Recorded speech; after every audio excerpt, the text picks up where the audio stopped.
آپ نے حضرت عمر سے فرمایا عمر تیرے زمانے میں ایک شخص آئے گا، اس کا نام ہوگا اویس، اس کا قبیلہ ہوگا مراد، اس کی شاخ ہوگی کرن، اس کا رنگ ہوگا کالا، قد ہوگا درمیانہ، اور ایک سفید نشان اس کے جسم پر ہوگا۔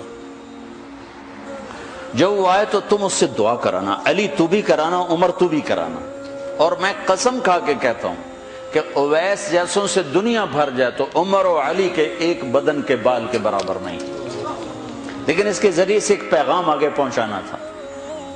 تو حضرت عمر اور حضرت علی حیران ہو کر دیکھنے لگے کہ ہمیں کہا جا رہا ہے کہ اویس سے دعا کروائیں، وہ ہم صحابی وہ تابعی۔ تو آپ نے فرمایا اس نے ماں کی ایسی خدمت کی ہے، جب وہ ہاتھ اٹھاتا ہے تو اللہ ہاتھ واپس خالی موڑتا ہی نہیں۔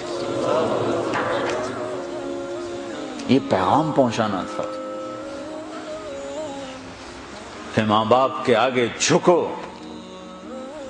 جس دیش میں آپ رہتے ہیں یہاں کام کی رفتار بہت تیز ہے، ماں باپ اگر موجود ہیں تو کم ہی خوش نصیبوں والے ہیں جن کو کچھ اولاد کی خدمت ملتی ہے، ورنہ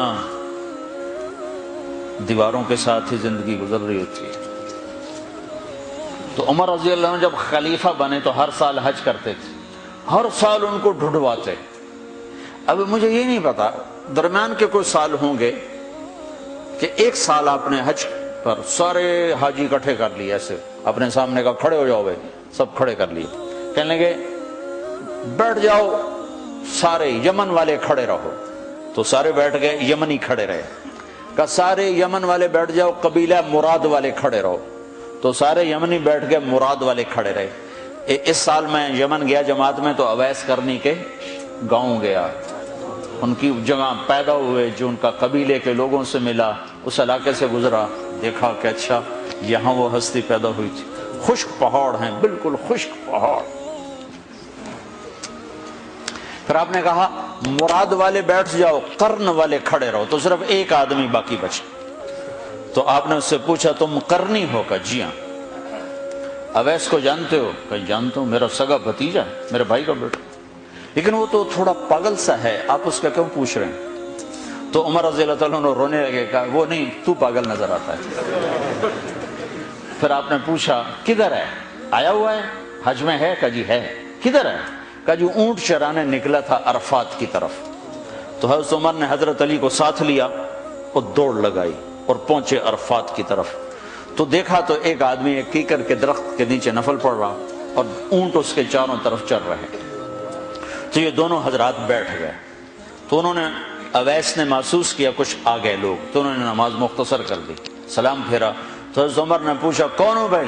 کہا جی مزدور ہوں۔ کہا تیرا نام کیا ہے؟ کہا جی اللہ کا بندہ۔ کہا بھائی ہم سارے کے بندے ہیں، میں پوچھ رہا ہوں جو نام تیری ماں نے تیرا رکھا وہ کیا ہے؟ تو وہ تو پہچانتا نہیں تھا کہ عمر کون ہے، علی کون ہے، وہ تو پہلی دفعہ حج پہ آئے تھے۔ وہ کہنے لگا تم کون ہو میرا انٹرویو کرنے والے؟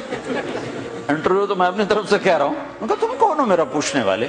تو حضرت علی بولے یہ امیر المومنین ہیں عمر بن خطاب، اور میں ہوں علی بن ابی طالب۔ پھر وہ ایسے ایک دم گھبرائے، دونوں کو سلام کیا، میں معذرت چاہتا ہوں میں نے پہچانا نہیں۔ تو عمر رضی اللہ عنہ نے فرمایا ہاتھ اٹھا، ہاتھ اٹھا۔ برمنگم والوں کو پیغام پہنچے کہ ماں کی خدمت کیسے کی جاتی، کہ عمر جیسا ہاتھ اٹھوا رہا ہے، علی جیسا، علی جیسا۔ تو وہ کہنے لگے میں آپ کے لیے کیسے ہاتھ اٹھاؤں، میری اوقات ہے کہ میں آپ کے لیے دعا کروں؟ کہاں، ہمیں ہمارے نبی کا حکم تھا کہ اویس آئے تو اس سے دعا کروانی ہے، کہ جب وہ ہاتھ اٹھاتا ہے تو وہ ہاتھ خالی نہیں آتے۔ کس وجہ سے؟ تہجد، جہاد، تبلیغ، ذکر، تلاوت، تسبیح، حج، عمرے، نمازیں، روزے، ذکر، تلاوت۔ کس وجہ سے؟ نہیں، ان میں سے ایک وجہ بھی نہیں، ماں کی خدمت کی وجہ سے۔ پھر ایک اور جگہ آپ نے فرمایا کہ لوگ جب جنت میں چلیں گے تو اویس بھی چلے گا، جب جنت کے دروازے پر پہنچے گے تو اللہ تعالیٰ فرمائیں گے اویس کو روک لو باقی کو جانے دو۔ تو اویس گھبرا جائیں گے، کہیں گے یا اللہ مجھے کیوں روک لیا ہے؟ تو اللہ تعالیٰ فرمائیں گے ٹھہر جاؤ، جانے دو ان کو۔ ہاں بھائی اب یہ سامنے جہنم کے لوگ کھڑے ہوئے ہیں، تو شفاعت کر، تیری تو فعل لاکھوں انسانوں کو جنت میں ڈالوں، تجھے اس لیے روکا ہے کہ تو شفاعت کر، جدھر تیری انگلی اٹھتی جائے گی ان کے لیے جنت لکھتی چلی جائے گی، ان کے لیے جنت لکھتا چلا جاؤں گا جدھر جدھر تو انگلی اٹھائے۔ صرف پونڈ ہی سب کچھ نہیں، مائیں بھی بہت کچھ ہے، صرف پونڈ ہی سب کچھ نہیں ہے، باپ بہت کچھ ہے۔